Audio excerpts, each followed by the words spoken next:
আসসালামু আলাইকুম রহমতুল্লাহ। শবে কদর তারিখ মোতায়েন করা হওয়া নাই, ই নির্ধারিত নহয়। তার কারণ কি? অথচ শবে কদরের বহুত ফজিলত আছে। রসুল্লাহ সাল্লাল্লাহু আলাইহি ইরশাদ যে ব্যক্তিয়ে শবে কদর পালে সি যেন সকলো কল্যাণ লাভ কৰিলে। সূরা কদরত আল্লাহ কৈছে লাইলাতুল কদরি খায়রুম মিন আলফি শাহর, শবে কদর হাজার মাহতকে উত্তম। কিন্তু এই নির্ধারিত কিয় করা হওয়া নাই? আসলে শবে কদর নির্ধারিত আছিল।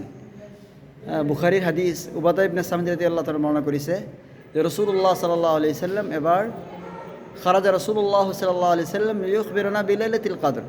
হুজুর সাল্লাল্লাহু আলাইহি সাল্লাম এবার আমাক লাইলাতুল কদর সম্পর্কে তার নির্ধারিত তারিখ সম্পর্কে কবলে আহি আছিল। ফাতালাহা রাজুলান মিনাল মুসলিমিন, মুসলমানের দুজন ব্যক্তিয়ে পরস্পর কাজিয়া লাগিছিল। হুজুর সাল্লাল্লাহু আলাইহি সাল্লাম আহি ক'লে খারাজতু লিউখবিরাকুম বিলাইলাতিল কদর, মই তোমালোকক লাইলাতুল কদৰ সম্পৰ্কে ক'বলৈ আহিছিলোঁ। ফাতালাহা ফালা ফালা, দুজন ব্যক্তিয়ে অমুকে কাজিয়া লাগিছে, ঝগড়া লাগিছে। ফাৰুফিয়াত, সেইকাৰণে সেইটো উঠাই দিয়া হৈছে, অৰ্থাৎ মই পাহৰি গ'লোঁ।